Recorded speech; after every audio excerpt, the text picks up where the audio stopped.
ఢిల్లీలో పోలింగ్ ప్రారంభమైంది. 70 అసెంబ్లీ స్థానాలకు ఓటింగ్ జరుగుతోంది. సరిగ్గా 7 గంటలకు పోలింగ్ ప్రారంభమైంది. సాయంత్రం 6 గంటల వరకు పోలింగ్ జరగనుంది. ఆ సమయానికి క్యూలో ఉన్న వారిని కూడా ఓటు వేసేందుకు అనుమతిస్తారు. ఢిల్లీలోని 70 అసెంబ్లీ నియోజకవర్గాల్లో 58 జనరల్, 12 ఎస్సీ రిజర్వ్ సీట్లు ఉన్నాయి. మొత్తం 699 మంది అభ్యర్థులు తమ అదృష్టాన్ని పరీక్షించుకుంటున్నారు. 1,56,00,000 మంది తమ ఓటు హక్కు వినియోగించుకోనున్నారు.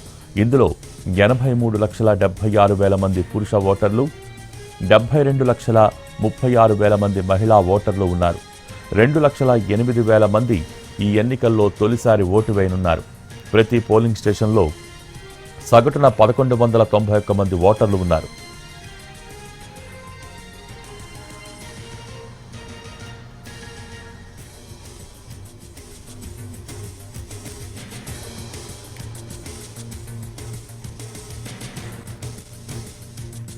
ఢిల్లీలో పోలింగ్ ప్రారంభమైంది. 70 అసెంబ్లీ స్థానాలకు ఓటింగ్ జరుగుతోంది. సరిగ్గా 7 గంటలకు పోలింగ్ ప్రారంభమైంది.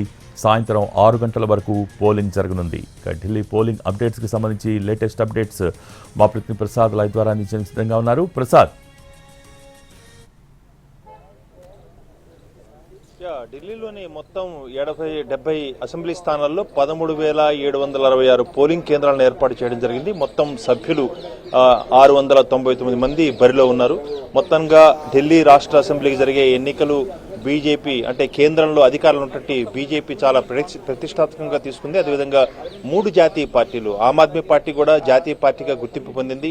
ఆమ్ Aadmi party, Congress party, BJP party ముక్కోణ పోటీలో ఎవరు గెలుస్తారన్న అంశంపైనే పెద్ద మీమాంస ఉంది. ప్రధానంగా ఆమ్ ఆద్మీ పార్టీ వరుసగా 2 సార్లు అధికారంలో ఉంది.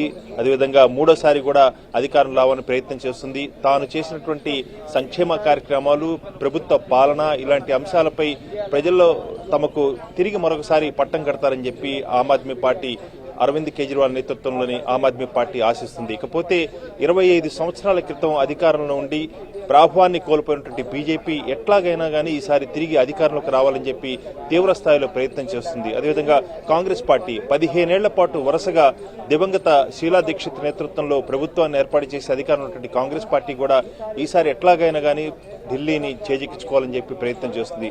3 జాతీయ పార్టీలు కూడా పెద్ద ఎత్తున ప్రయత్నాలు చేసి అనేకమైనటువంటి హామీలు ఇవ్వడం జరిగింది. ప్రజలు ఎవరి వైపున మొగ్గు చూపుతారన్నది ఈరోజు తేలిపోతుంది.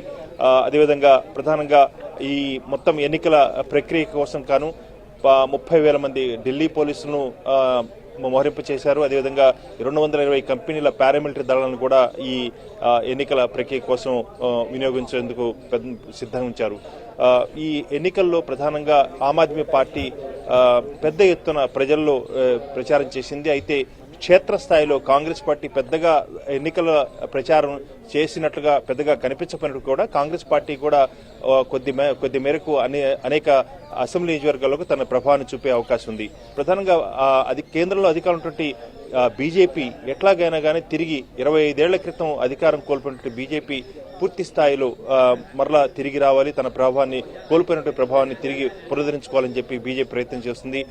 నిన్న లోక్సభలో ప్రధానమంత్రి చేసినటువంటి ప్రసంగంలో కూడా అంటే రాష్ట్రపతి ప్రసంగానికి ధన్యవాదాలు తెలిపే తీర్మానంపై జరిగిన చర్చకు సమాధానం ఇస్తూ ప్రధానమంత్రి పెద్ద ఎత్తున ఆమ్ ఆద్మీ పార్టీపై దాడి చేయడం జరిగింది. తన తీవ్రస్థాయి మాటలతో, విమర్శలతో ఆమ్ ఆద్మీ పార్టీపై పూర్తి స్థాయిలో విమర్శలు గుప్పించారు. ప్రధానంగా దీన్ని బట్టి కేంద్రంలో అధికారం ఉన్నటువంటి బీజేపీకి తన ప్రధాన ప్రత్యర్థి ఆమ్ ఆద్మీ పార్టీ అనే భావిస్తుంది. ఆ మేరకు ఈ 2 పార్టీల మధ్యనే ప్రధానంగా పోటీ ఉండేందుకు అవకాశం ఉంది. అలాగని కాంగ్రెస్ పార్టీ కూడా ఏమాత్రం కూడా తీసుకోలేదు. కాంగ్రెస్ పార్టీ కూడా తన ప్రభావాన్ని అనేక నియోజకవర్గాల్లో చూపించే అవకాశం ఉంది. గెలుపు ఎవరన్నదే పూర్తి స్థాయిలో ఇంకా మీమాంసగా చెప్పలేం, కానీ ఫ్లూయిడ్ సిచ్యువేషన్ ఉంది.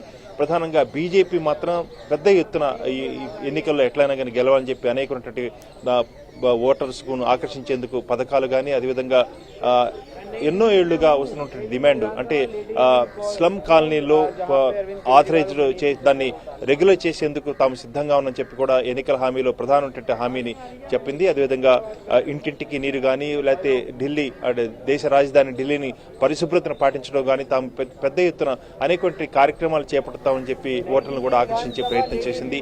ఈ మొత్తం పోటీ కూడా ప్రధానంగా ఆమ్ ఆద్మీ పార్టీ బీజేపీ మధ్య ఉంటుంది. ఆమ్ ఆద్మీ పార్టీ ప్రత్యేకంగా ఒక పరిశీలక బృందాన్ని కూడా ఏర్పాటు చేసుకుంది. అంటే ఈవీఎం బ్యాటరీ సిస్టమ్ ఏ రకంగా ఉంది, దాని మానిటరింగ్ తో పాటు అనేక అంశాలపై పరిశీలించేందుకు ఒక ప్రత్యేక బృందాన్ని కూడా ఆమ్ ఆద్మీ పార్టీ ఏర్పాటు చేసుకోవడం జరిగింది. చూడాలి ఈ రోజు ఇచ్చే ఎన్నికల తీర్పు, దేశ రాజధాని ఢిల్లీ రాష్ట్ర అసెంబ్లీకి జరిగే ఎన్నికల తీర్పు ప్రజలు ఏ రకంగా, ఢిల్లీ వాసులు ఏ రకంగా తమ తీర్పుని చెప్పబోతున్నారో వేచి చూడాల్సి ఉంది. Thank you Prasad.